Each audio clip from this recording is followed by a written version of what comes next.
नमस्कार साथियों, स्वागत है आपका अपने चैनल स्पिरिचुअलिटी टॉक्स में, जहां हम आत्मज्ञान, ज्ञान और ऊर्जा की बात करते हैं। आज हम बात करेंगे शरीर के तीसरे ऊर्जा केंद्र की, जिसे कहते हैं मणिपुर चक्र। यह चक्र हमारे आत्मबल, इच्छा शक्ति और आत्मविश्वास का मुख्य केंद्र है।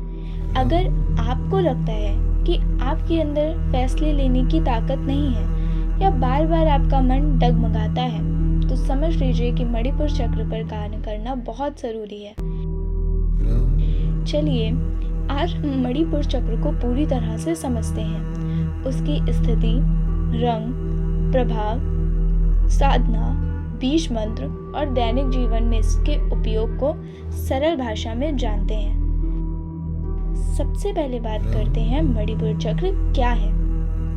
मणिपुर संस्कृत शब्द है जिसका अर्थ होता है रत्नों का शहर। यह हमारी नाभि के ऊपर स्थित होता है और इसे सोलर प्लेक्स, इसका रंग होता है पीला, जो ऊर्जा, चमक और बुद्धि का प्रतीक है। यह अग्नि तत्व से जुड़ा होता है, इसलिए इसे आंतरिक अग्नि या पाचन अग्नि का स्रोत। जब यह चक्र सक्रिय और संतुलित होता है तो व्यक्ति के अंदर जबरदस्त आत्मबल, नेतृत्व क्षमता और आत्मविश्वास होता है। लेकिन जब यह चक्र असंतुलित हो जाए तो व्यक्ति को निर्णय लेने में डर लगता है, गुस्सा आता है, वह बार खुद को नीचा महसूस करता है। आइए अब विस्तार से समझते हैं। शरीर पर प्रभाव की बात करें तो यह चक्र हमारे पाचन तंत्र, यकृत, अग्नाशय और पेट से जुड़ा है। मन और भावनाओं पर इसका प्रभाव है आत्मसम्मान, लक्ष्य की स्पष्टता और आंतरिक प्रेरणा। यदि यह चक्र कमजोर हो जाए तो हमें थकान, उलझन, पेट की समस्याएं या अस्थिरता महसूस होती है। जब यह चक्र जागृत होता है तो व्यक्ति अपने कर्मों को पूरे आत्मबल के साथ करता है, फैसले लेने में सक्षम होता है और समाज में प्रभावशाली बनता है। अब बात करते हैं मणिपुर चक्र को जागृत कैसे करें। योग के माध्यम से मणिपुर चक्र पर कार्य करना सबसे प्रभावी उपायों में से एक है। कुछ विशेष आसनों से इस चक्र को सक्रिय किया जा सकता है, जैसे नौका आसन, जिससे पेट की मांसपेशियां मजबूत होती हैं और ऊर्जा केंद्र सक्रिय होता है। धनुरासन, जिसमें शरीर धनुष के समान बनता है और पेट क्षेत्र की ऊर्जा जागृत होती है।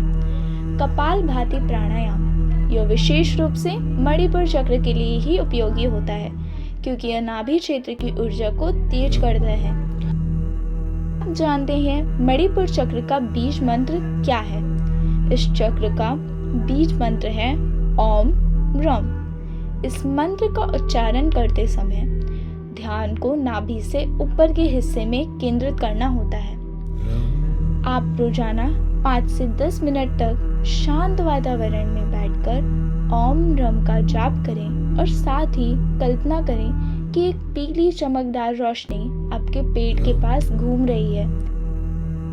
अब बात करते हैं मणिपुर चक्र को दैनिक जीवन में कैसे उपयोग करें। जब भी कोई निर्णय लेना हो, पहले नाभि पर ध्यान केंद्रित करें और 3 बार गहरी सांस लें। अगर कोई काम करने की इच्छा नहीं हो रही हो तो खड़े होकर अपने पेट को कसकर रखें, छाती सीधी करें और बोलें, मेरे पास शक्ति है।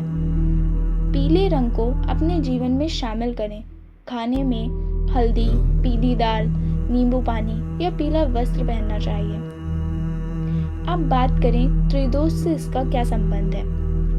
अगर यह चक्र असंतुलित होता है तो पाचन की समस्याएं, एसिडिटी या क्रोध जैसी स्थितियां सामने आने लगती हैं। जब यह संतुलित होता है तो पित्त तत्व नियंत्रित रहता है और शरीर में गर्मी और ऊर्जा का संतुलन बना रहता है। अब आइए बात करें कुछ ध्यान और साधना पद्धतियों की जो मणिपुर चक्र को जागृत करती हैं। ध्यान की मुद्रा में बैठिए, आंखें बंद कीजिए और 108 बार बीज मंत्र ओम रम का जाप करें। कल्पना कीजिए कि एक सुनहरी पीली अग्नि आपकी नाभि के पास घूम रही है और वह आपके सभी नकारात्मक सोचों को नष्ट कर देती है। आप चाहें तो अफर्मेशंस भी बोल सकते हैं, जैसे मैं आत्मबल से भरपूर हूँ, मेरा हर निर्णय मेरे आत्मविश्वास से प्रेरित है, मेरी आंतरिक शक्ति मुझे सफलता की ओर ले जाती है। मणिपुर चक्र को जागृत करने के लिए आपको खुद को ऊर्जा से भरपूर चीज़ों से जोड़ना होगा, जैसे कि सूर्य की किरणों में कुछ देर बैठना, सकारात्मक संगीत सुनना या किसी प्रेरणादायक पुस्तक को पढ़ना। तो दोस्तों, आज आपने जाना कि मणिपुर चक्र क्या होता है, वह कहाँ स्थित होता है, इसका रंग, प्रभाव और इसे कैसे जागृत किया जाए। अब आप इसे जीवन में प्रयोग करें और फर्क खुद महसूस करें। अगर आपको यह जानकारी उपयोगी लगी हो तो इस वीडियो को लाइक और शेयर ज़रूर करें, चैनल को सब्सक्राइब करें और नीचे कमेंट करके बताएं कि आप मणिपुर चक्र पर क्या बदलाव महसूस करना चाहते हैं। मिलते हैं अगले वीडियो में, तब तक के लिए ओम शांति शांति शांति।